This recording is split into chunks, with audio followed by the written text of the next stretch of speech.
Terima kasih kepada Pak Ponijan, kemudian juga kepada Suhu Congkai yang luar biasa sekali karena bukan hanya Pak Po saja yang hari ini menjadi pemandu pertama untuk Suhu, tapi saya sendiri juga baru mendengar Suhu ceramah hari ini. Wah, luar biasa. Wawasan hebat sekali, pengetahuannya banyak sekali dan betul-betul beliau memang pantas untuk membahas tentang pendidikan karena beliau juga termasuk salah satu pendiri sekolah Dharma Suci yang luar biasa. Ya, luar biasa sekali. Para suhu dan Natasilani yang berbahagia, juga para tamu undangan, semu yang luar biasa juga. Tadi saya sampai pangling loh waktu di luar itu, ini benar apa enggak? Wah, ternyata setelah naik, oh sungguhan. Ya, seger sekali. Makanya nggak salah kalau Pak Bo mengatakan makin tahun panitianya makin kelihatan seger-seger. Sehingga sudah ke 13 tahun ini ya, hampir nggak kenal semua saya tadi. Berubah wajahnya. Oh, luar biasa sekali. Saudara-saudara semua yang hadir di sini, senang sekali kita membahas tentang putus asa, jangan sampai. Ya, saudara-saudara, banyak orang bercerita tentang putus asa. Apa toh sebetulnya putus asa itu? Pengertiannya apa?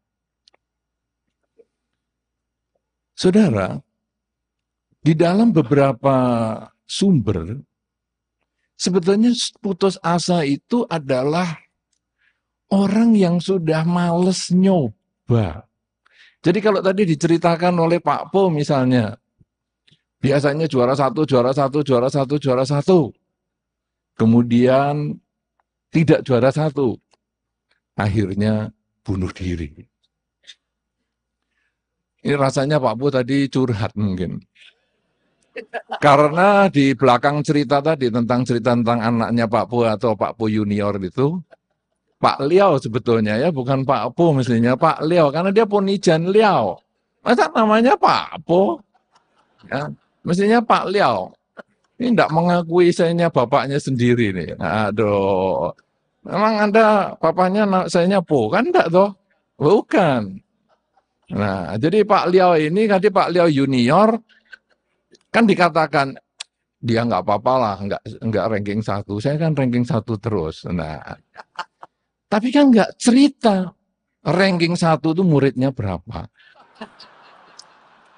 Hmm.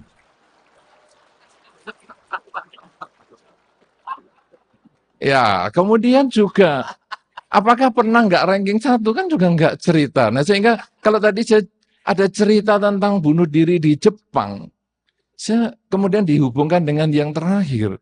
Tadi itu apa curhat ya? Karena awal dan akhir itu biasanya kan berhubungan. Apa curhat? Nah, ya saya nggak tahu itu Pak Bola yang tahu, Pak Liao lah yang tahu itu. Nah, saudara-saudara, jadi waduh biasanya ranking satu, ranking satu, ranking satu. Loh, kok nggak ranking satu? Stres. Padahal kalau tadi Suhu mengatakan, ya sudahlah, pendidikan 12 tahun kan boleh atau 13 tahun. Enggak apa-apa. Kasih kesempatan satu lagi, 1 tahun lagi. Enggak bisa 1 tahun lagi, enggak bisa 1 tahun lagi. Enggak bisa. Ya, mungkin kamu bakatnya jadi Thomas Alva Edison, nak. Artinya kamu dikeluarkan tapi bisa lah kamu sukses di luaran sana. Enggak tahulah masa depanmu mau jadi apa. Itu masuk akal sekali karena di zaman sekarang kan ini contoh yang sangat luar biasa kalau saya membaca ceritanya Jack Ma. Jack Ma itu ngelamar jadi security saja. 30 orang ngelamar, 29 diterima, dia yang tidak. 1 orang yang tidak. Ngelamar di Kentucky, 4 orang, 3 diterima, 1 enggak. Ya dia itu. Tapi dia mau nyoba, mau nyoba, mau nyoba, mau nyoba, dan bisa. Saudara-saudara, perbedaan manusia berkualitas dan tidak berkualitas itu adalah kemauan untuk mencoba. Makanya kalau tadi diceritakan ada Thomas Alva Edison, Yang sekarang di sini sudah nyicil namanya Edison. Oke lah. Padahal Edison itu apa bapaknya namanya Edi. Oh, Edison. Iya loh. Loh Edison itu kan sebetulnya anaknya Edi. Orang sekarang panggilnya nama Edison, Edison. Anaknya Edi. Thomson, Thomson aja anaknya Tom. Iya memang begitu toh. Peterson anaknya Peter. Jefferson anaknya Jeffer. Anaknya si Jeffrey. Edison anak bapaknya namanya Ponijan. Ya enggak sama.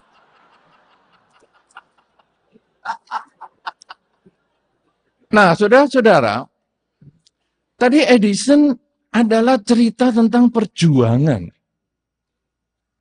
Helen Keller juga perjuangan, itu memang tokoh yang luar biasa sekali dua orang itu. Artinya di sini kita ditekankan berjuang. Nggak ranking 1 ya berjuang, nggak naik ya berjuang. Tidak berhasil mencapai cita-cita ya berjuang. Pokoknya harus ada perjuangan. Tapi jangan lupa, perjuangan itu harus merupakan perbaikan dari upaya yang sebelumnya. Jangan melakukan perjuangan berulang-ulang dengan teknik yang sama. Kalau ini adalah kata-katanya Albert Einstein, bahwa orang kalau mengulang sesuatu dengan cara yang sama untuk menghasilkan yang berbeda, maka itu sesungguhnya adalah orang yang tidak waras. Kenapa? Karena Anda mengulang cara yang sama, hasilnya pasti sama.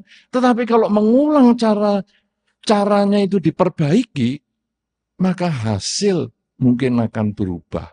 Oleh karena itu saudara-saudara, keputusasaan itu kadang-kadang karena kita mengulang, tapi dengan cara yang sama. Nah, oleh karena itu saudara, apakah pengertian keputusasaan? Keputusasaan itu adalah orang yang sudah tidak mau mengulang lagi. Orang yang merasa gagal untuk mencapai apa yang dia inginkan, kemudian dia sudah tidak mau mengulang. Nah, berapa kali dia mengulang? Ini juga kualitas manusia berbeda di situ. Ada yang mengulang hanya sekali, sudahlah aku nggak bisa. Ya sudah, selamanya nggak bisa. Atau ada yang mengulang 5 kali, sudahlah, nggak usah. Kadang kita tidak tahu bahwa kalau kita mau mencoba sedikit lagi, mungkin keberhasilan itu datang. Kita hanya mencoba, itu sudah kemungkinan berhasilnya 50%. Anda mau coba, 50% berhasil.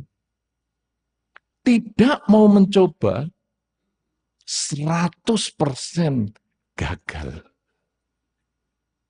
Putus asa itu sebetulnya yang buat diri sendiri. Kalau tadi Suhu mengatakan kita punya kesempatan untuk memilih, betul. Anda mau memilih putus asa, Anda mau memilih tidak mencoba, itu adalah Anda. Dunia akan berjalan terus. Matahari akan terbit dari barat, tenggelam di timur. Betul? Betul ya? Buktinya Anda biasa-biasa saja itu. Ya, tenggelam di barat, terbit di timur. Matahari akan selalu begitu. Pohon mangga selalu akan menghasilkan padi. Itu pasti sudah. Iya toh? Oh, masih lumayan. Ya, kadang-kadang karena tadi kata Suhu kalau orang sudah habis makan kan ngantuk-ngantuk gitu toh. Ternyata masih bisa ya, bahwa ternyata pohon mangga itu berbuah mangga juga. Anda ikut berperan atau tidak, pohon mangga akan berbuah mangga. Anda mau berjuang atau tidak, pohon mangga akan berbuah mangga. Tetapi Anda yang berjuang, Anda yang mencapai prestasi. Anda yang tidak berjuang, Anda yang juga tidak berprestasi. Karena itu, kalau demikian, putus asa sebetulnya hanya karena orang yang tidak mau mencoba. Nah, kalau sudah tidak mau mencoba, kadang-kadang dia itu nyalahkan orang lain. Itu yang tadi seperti Suhu katakan. Orangnya jatuh atau katakanlah sebetulnya anak kecil jatuh. Kemudian dia putus asa. Aduh, aku belajar jalan kok jatuh lagi. Aku belajar jalan kok jatuh lagi ya. Sudahlah, aku nggak mau jalan. Kenapa? Buminya goyang terus sih. Aku mau berdiri, dia goyang. Aku mau berdiri, goyang. Jadi aku jatuh terus. Udahlah, aku nggak. Menyalahkan orang lain. Menyalahkan pihak lain. Itu putus asa adalah gejalanya salah satunya itu. Jadi kalau Anda, misalnya toko kurang rame. Kemudian Anda mengatakan, wah kenapa ya toko kurang rame? Nah sebelah harganya lebih murah. Ketika Anda hanya mengatakan itu dan ngomel hanya itu saja, keputusasaan sebetulnya sudah di depan mata. Kenapa ya rumah tangga kita nggak bahagia? Nah, kamu mikirin mantanmu terus. Ini jelas keputusasaan sudah di depan mata. Selalu semua kita menyalahkan pihak lain atas kegagalan kita. Sehingga kita tidak mau mencoba, maka keputusasaan sudah di depan kita. Saudara-saudara Anda yang hadir di sini, Anda pasti satu ketika mengalami masalah. Ada yang hidup tanpa masalah? Ada? Ada yang punya masalah tanpa hidup? Siapa tahu ada juga jawabnya. Saya sering ngetes begini supaya untuk melihat Anda itu sebetulnya datang itu dengan telinganya atau tidak. Karena kadang-kadang datang itu tidak dengan telinganya, ya. Nah, saudara-saudara, kadang-kadang kita di dalam kehidupan Anda sehari-hari, Anda tentu ada bermacam-macam masalah. Mungkin masalah kesehatan, mungkin masalah rumah tangga, mungkin masalah di dalam usaha, mungkin masalah di dalam pendidikan. Kemudian sekarang Anda renungkan. Lalu Anda renungkan, apa penyebab masalah ini? Kalau jawabnya selalu pihak lain, orang lain, maka sebetulnya siap-siap kita putus asa. Aduh, kenapa ya tahun ini kok saya hidupnya susah terus. Ya, tahun ini saya ciong sih. Jadi gimana? Ya sudahlah, jalani saja. Putus asa jadinya. Kenapa? Saya kayak tadi Suhu mau belajar bahasa Sanskerta kan hampir putus asa toh. Kan kenapa Sang Buddha nggak lahir di sini saja? Loh, kita yang susah belajar bahasa Sanskerta, Sang Buddha yang disalahin. Untung berhasil beliau tembus jam 3 pagi. Wah, luar biasa. Kalau saya sudah ampun-ampun, nggak sanggup. Ya. Tapi beliau kan mulai lagi. Ini saudara, putus asa bisa terjadi ketika kita menyalahkan pihak lain. Anda renungkan coba. Repotnya lagi saudara, nyalahkan diri sendiri ya putus asa. Aneh ya? Jadi nyalahkan pihak lain ya putus asa. Gara-gara Pak Po sih membuat saya gini, gara-gara inilah. Itu ya keliru. Tapi nyalahkan diri sendiri ya putus asa. Contohnya, aduh kenapa ya hidup saya susah gini nih. Ya sudahlah, mianya memang. Memang sudah karmanya gimana. Iya putus asa loh itu. Aduh, karma, karma. Kenapa kamu kok dinamai karma? Coba kamu Karmin. Aduh, kan lumayan bisa saya suruh-suruh karena tukang kebun. Ya. Kita nyalakan diri sendiri dengan nyebut karma itu. Anda tentu sering ketika mengalami permasalahan kemudian bertanya, karmaku apa sih? Karmaku apa sih? Seolah-olah karma itu hanya kita terima sebagaimana adanya. Padahal karma adalah niat. Bukan hanya buah karma, tapi karma adalah niat. Niat artinya akan kita lakukan. Jadi, keputusasaan bukan karena kita menyalahkan pihak lain. Keputusasaan bukan menyalahkan diri sendiri, tetapi keputusasaan karena kurangnya upaya mencoba. Kurang upaya mencoba. Apa contohnya, saudara? Kalau tadi Suhu sudah menggunakan contoh, saya lama-lama kok jadi kayak bahasa Medan juga ya. Kayaknya apa terpengaruh ya. Mau ngomong contoh jadi colo. Aduh. Apa orang Medan kalau ngomong contoh colo ya? Aduh. Jadi pelo juga saya. Jadi tadi kan Suhu menggunakan contoh. Cula Pantaka.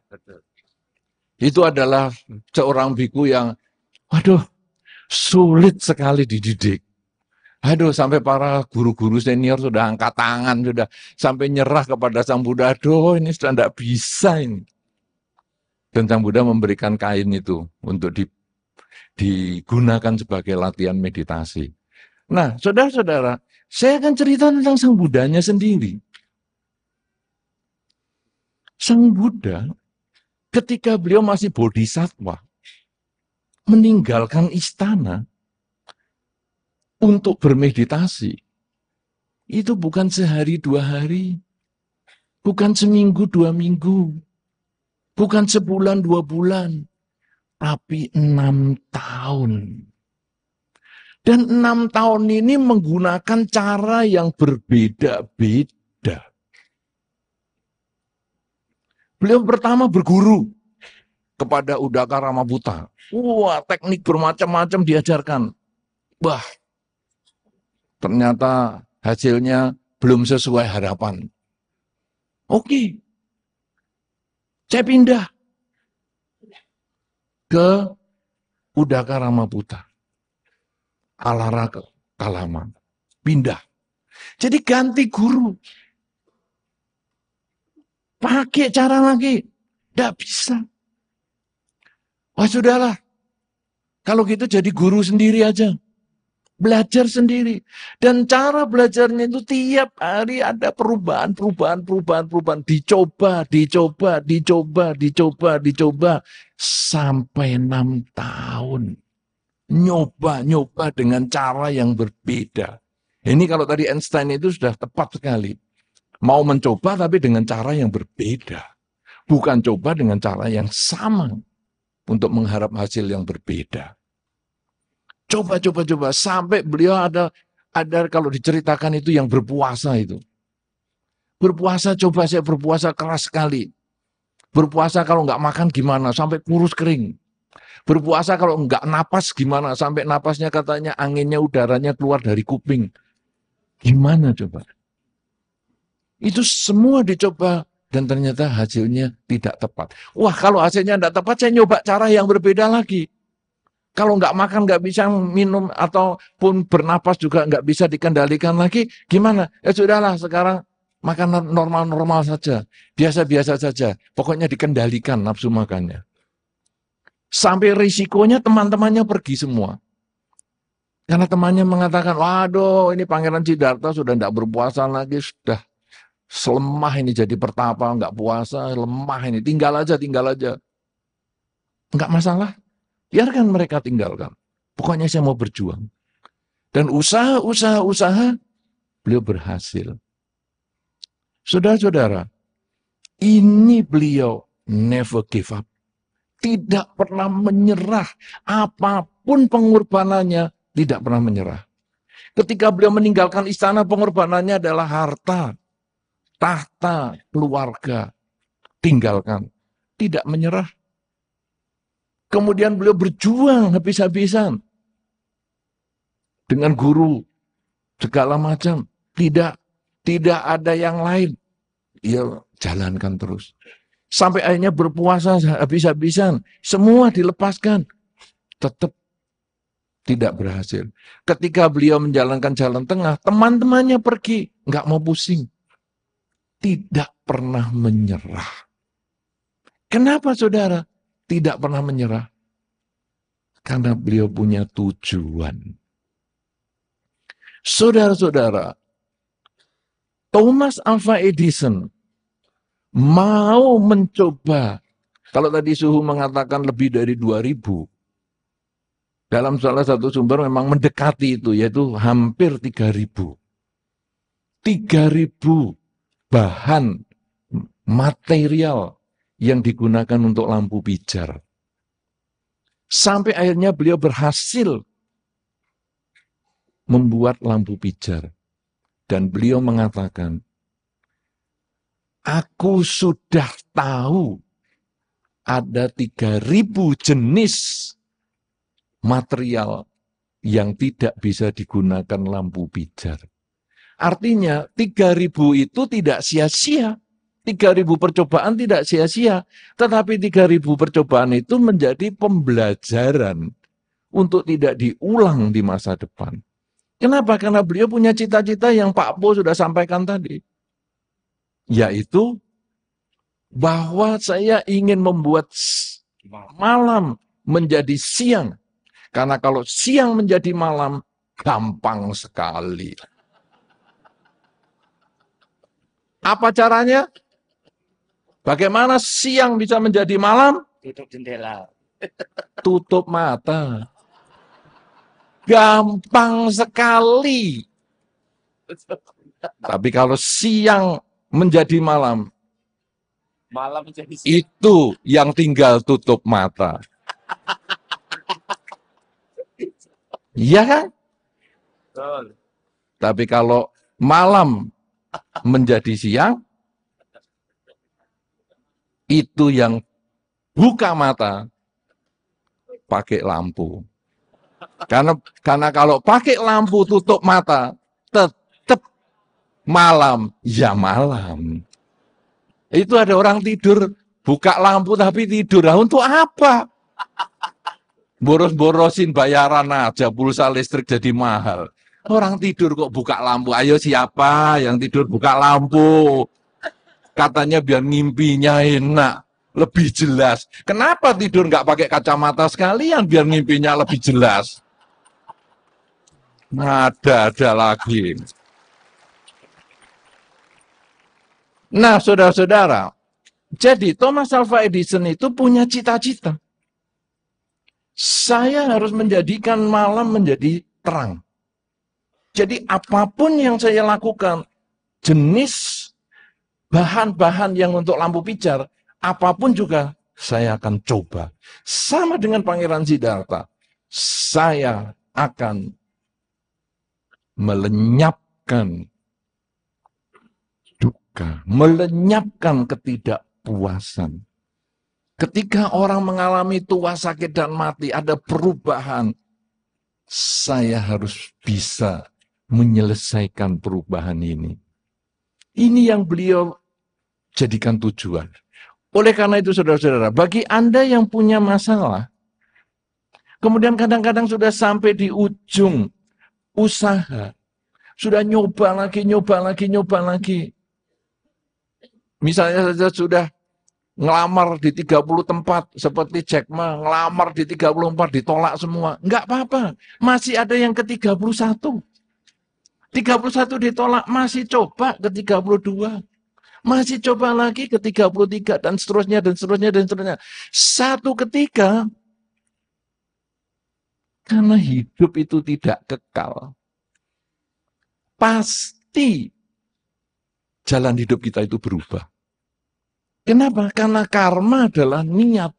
Ketika Anda sudah punya niat untuk berhenti, berhentilah Anda di situ. Tapi ketika Anda punya niat untuk berjuang, maka tidak ada yang bisa menghentikan Anda. Saudara-saudara, inilah sesungguhnya yang menjadi dasar di dalam Dharma. Bahwa kita harus berjuang, supaya kita tidak putus asa, kita harus berjuang dengan cara yang berbeda, bahkan kalau bisa mengevaluasi berbagai kesalahan yang kita sudah pernah lakukan. Di dalam Jalan Mulia berunsur 8, unsur yang ke-6 yaitu daya upaya yang benar. Di situ disampaikan bahwa hal-hal yang positif yang kita miliki, ayo kembangkan. Hal-hal yang negatif yang kita miliki, perbaiki. Jangan dimunculkan. Sebaliknya hal-hal positif yang orang lain miliki, tiru. Hal-hal negatif yang orang lain miliki, hindari. Jadi di dalam diri kita ini nanti yang ada adalah kualitas positif. Karena kita hanya mencari yang positif. Positif di diri kita, positif di orang lain. Negatif di diri kita, kita perbaiki, negatif di orang lain, kita hindari. Kalau sudah demikian, saudara, hidup ini akhirnya akan tumbuh seperti Thomas Alva Edison. Percobaan demi percobaan akan kita jalani. Kenapa? Karena kita hanya mencari yang positif. Oh, ini sudah tidak bisa, singkirkan, saya cari yang lain. Nggak bisa, singkirkan, cari yang lain. Sampai 3.000 material. Tapi 3.000 material ini dicatat. Sehingga beliau mengatakan, saya sekarang sudah tahu 3.000 material yang tidak bisa dipakai.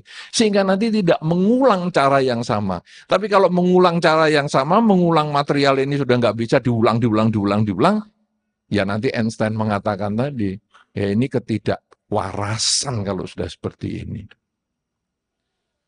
Saudara-saudara, jadi supaya kita tidak menyerah, kita harus tahu tujuan. Di dalam rumah tangga kadang kita waktu menjalankan rumah tangga, Anda senang pada bulan-bulan pertama, pada tahun-tahun pertama. Tetapi ketika mulai kita jalani terus, kadang-kadang bisa timbul kebosanan. Anda yang sudah berumah tangga, ada yang sudah bosan berumah tangga?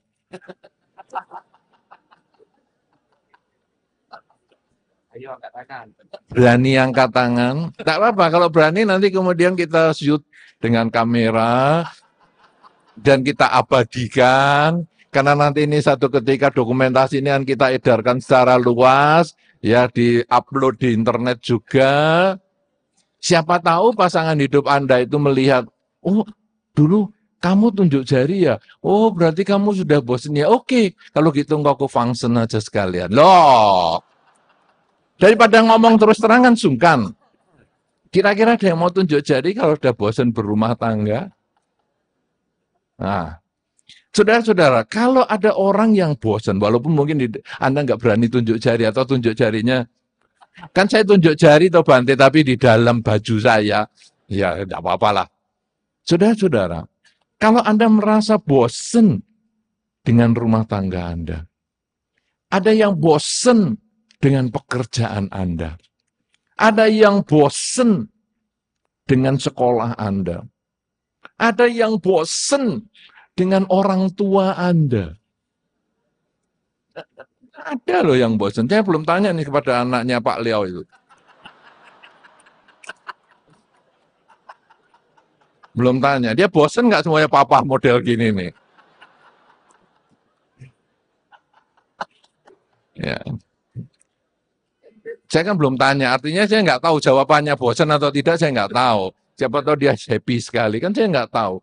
Nah, kalau sekarang kita bisa bosan dengan orang tua kita tertentu, bisa bosan dengan suasana tertentu, bosan dengan sekolah, bosan dengan pekerjaan, bosan dengan rumah tangga, bahkan kita bosan dengan kehidupan. Maka yang nomor satu kita harus tanyakan pada diri sendiri. Apa tujuan saya atas semua ini? Saya kerja ini tujuannya apa? Saya berumah tangga ini tujuannya apa?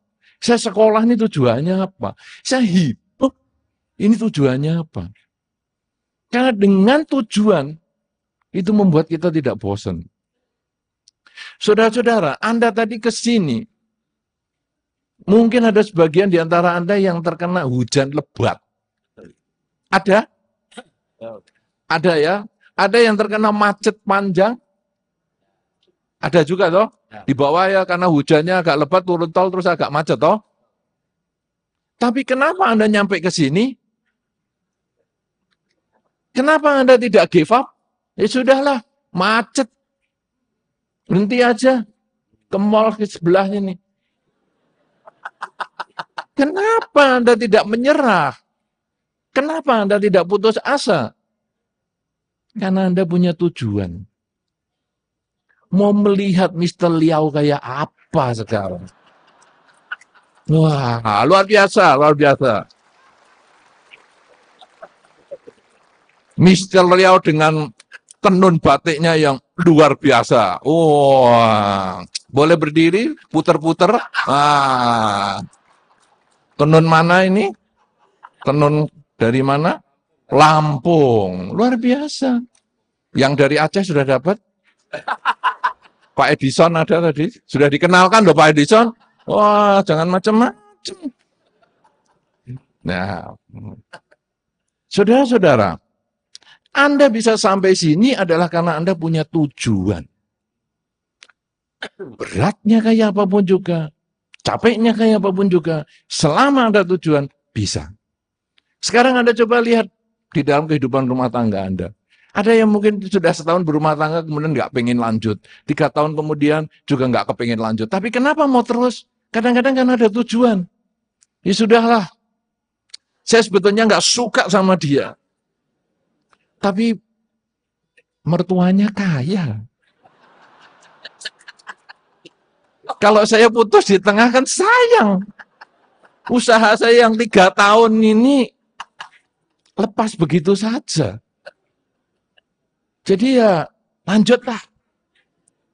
Sudah lanjut 20 tahun. Kok mertuanya masih sehat?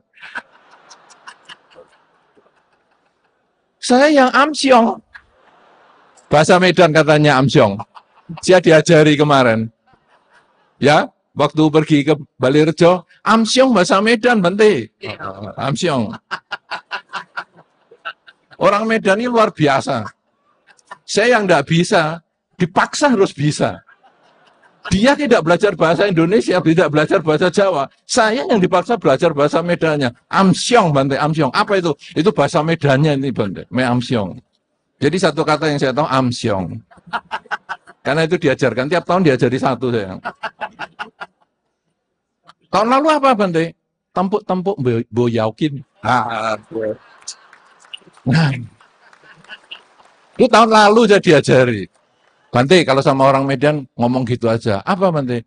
Tempuk-tempuk boyaukin. Wah. Ya, gitu ya. Betul ya? Kapan dulu lagi diajari lagi? Nanti mau tahu istilah Hongxui pakai Hokkien. Apa itu? Cesoa guahai. Wah. Oh iya. Betul juga ya? Betul. Cesoa guahai.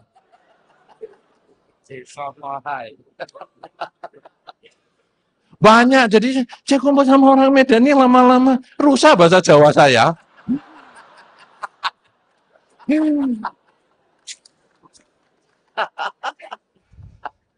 Sampai lupa nih mau ngomong apa. Tujuan. Nah, Tujuan. jadi saudara-saudara, di dalam kehidupan ini sekarang kalau dalam rumah tangga juga begitu. Tujuannya apa sekarang? Oh, saya ya sudahlah. Orang tuanya kayak, ya sudah tunggu 23 tahun. Tunggu. Saya sudah amsyong, teruskan.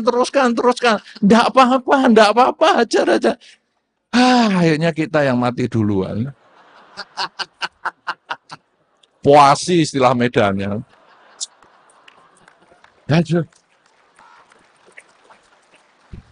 Ya, sampai keringetan dia keluar bahasa Medan ini. Lebih susah dari bahasa Jawa. Asal ada tujuan. Mau berapa lama pun kita tahan. Sama dengan Pangeran Siddhartha 6 tahun. Sama dengan Helen Keller. Sama dengan Thomas Alva Edison dan yang lain. Tokoh-tokoh sukses seperti Jack Ma dan lain-lain. Sama. Kenapa? Karena punya tujuan. Anda tahu Jack Ma nggak ini? Wadung saya ngomong macam-macam tentang Jack Ma. Apa itu? Saya tahunya Jack, Queen, King, As. Dikiranya main remi apa?